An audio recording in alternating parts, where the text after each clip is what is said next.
the Indianapolis Colts versus the Las Vegas Raiders. Huge game for the playoffs, by the way.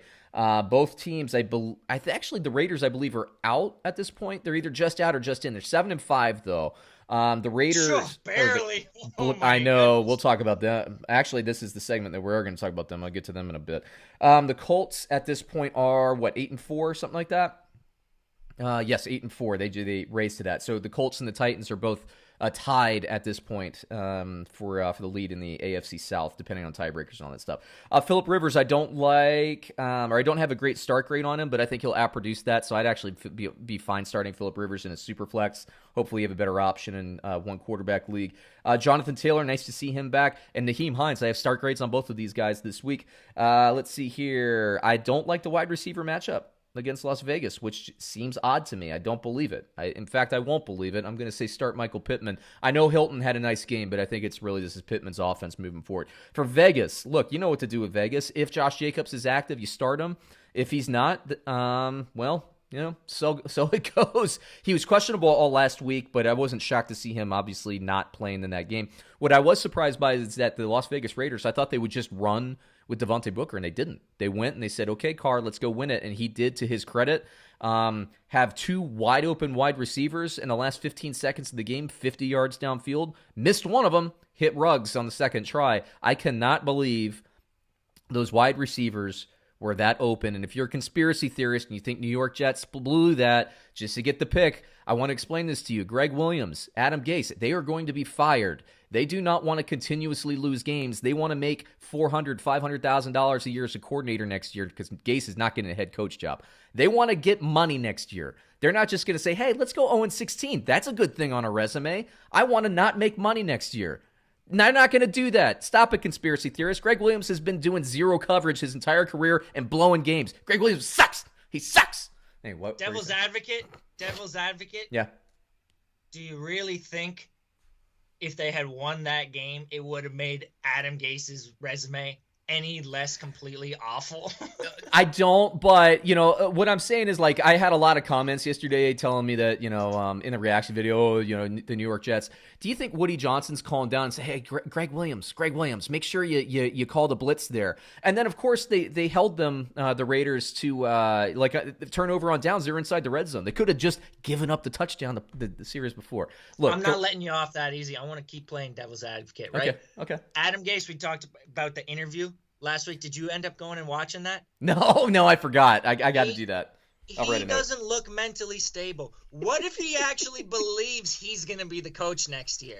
What if he actually believes he can do this, and he wants Trevor Lawrence, and he thinks he's going to be around because he's not mentally stable as a person? Well, look, I'm not going to make the argument that Adam Gase is mentally stable. I'm not going to die on that. If you watched the interview, sword. you would. I'm not gonna make the argument that he is stable. I agree with you, but Greg Williams is not a controllable human being. This is Bountygate, right? Greg Williams is trying to win the game. The problem is Greg Williams, his entire career has gone zero coverage blitzes. Look, everybody, I was a Washington fan. I don't root for the franchise anymore. Greg Williams was a defensive coordinator during the Joe Gibbs era. I have seen him blow more games by blitzing at the end of a game than any coach in the history of the NFL. This is what Greg Williams does. He is an idiot. The only thing he's ever done in the NFL of significance, he was a pretty good coordinator for the Titans under Jeff Fisher, but he created that game plan that stifled Peyton Manning in the Super Bowl. That's it. And then he went in Bountygate. Greg Williams is just a goofball. He looks like Colonel Sanders. I look like I should be buying fried chicken from the guy. The guy has the weirdest goatee I've ever seen in my life. You saw him in Hard Knocks with the Cleveland Browns. He's a dysfunctional human being. The Jets are a dysfunctional franchise, and they're a stupid franchise. Greg Williams is just a moron. It's not a conspiracy. Woody Johnson isn't calling plays. Even if Adam Gase, he's looking at tacos with those wide eyes, looks like a cricket. Even if Adam Gase is telling Greg Williams to give up a touchdown, Greg Williams isn't going to do it. Come on, man. He's an old school defensive coordinator. He thinks he's going to win every game 3-0, and he thinks he's going to get sacks. You sold me. All right. I'll stop with the devil's advocate. Anyway, There's no conspiracy here. Jets just suck. And I cannot stand Greg Williams, man. I cannot stand that guy. But we're talking about Las Vegas, by the way. Sorry. Look, Vegas, this is an interesting game. I did the reaction video. I think Vegas is going to lose this game, but I think that Vegas can lose this game and still make the playoffs If they win this game, though, I think they're in. So it's an interesting spot. I don't have any injury update on Jacobs to see when he's going to be back. Honestly, wouldn't shock me if he's inactive for this. But Indianapolis is good against the run anyway. If Jacobs doesn't play, Vegas is going to go full pass, and we're going to see, man, is Derek Carr going to do it? So Derek Carr's a start for me, just based on volume and how many times he's going to throw. If Jacobs is inactive, if Jacobs is active and they stick to the run, it's going to be one of these really kind of close drag-out games. Going to be interesting. Darren Waller's start. It's about 20 minutes of me ranting on Greg Williams, and Darren Waller's my start there. That's it. That's about it. I have some apologies to make to people for the Devontae Booker recommendations I was making this past I think week. that was a good recommendation, but what can you do? Like the Raiders, I mean, to Gruden's credit, because we always bang on coaches, is like, look at what you have and play with what you have. And the Raiders, like, they had Devontae Booker. They didn't want to thump him, and they went somewhere else. You know what my issue was? And you know what lesson I think I want to kind of take away from this Devontae Booker fiasco? Is that when Josh Jacobs went out, I wanted to optimistically just project Devontae Booker keeping that third down role that he played with Josh Jacobs, as well as sliding into that early down role that Jacobs was playing and kind of taking on a 3-down role, when it was just as easily predictable that they were going to continue using a 2-back system, that Booker was going to slide into that Josh Jacobs early down role and Jalen Richard was going to slot into Booker's old third down role. And that was just as easily predictable. Yeah. And when you have a Jets team that actually hasn't been awful against the run, but has been completely horrible against the pass, it kind of did make sense to at least temper expectations for Devontae Booker, at least on a touch total basis. And I just wasn't in the mindset to be doing that. Obviously, hindsight is 20/20, but I'm going to be taking that away going forward, and kind of when I'm faced with a similar situation in the future.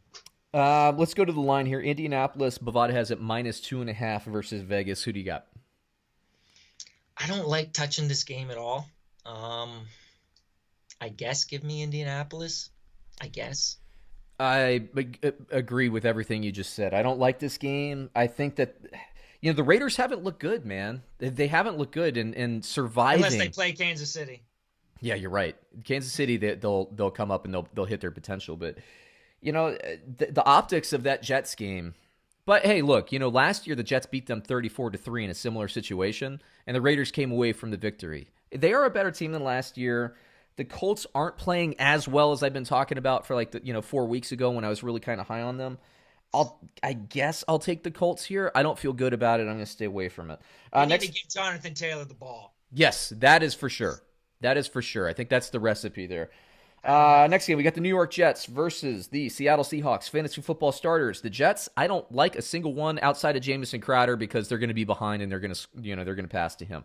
Seattle Seahawks, I like everybody. That's it, David. That's it. Take it away.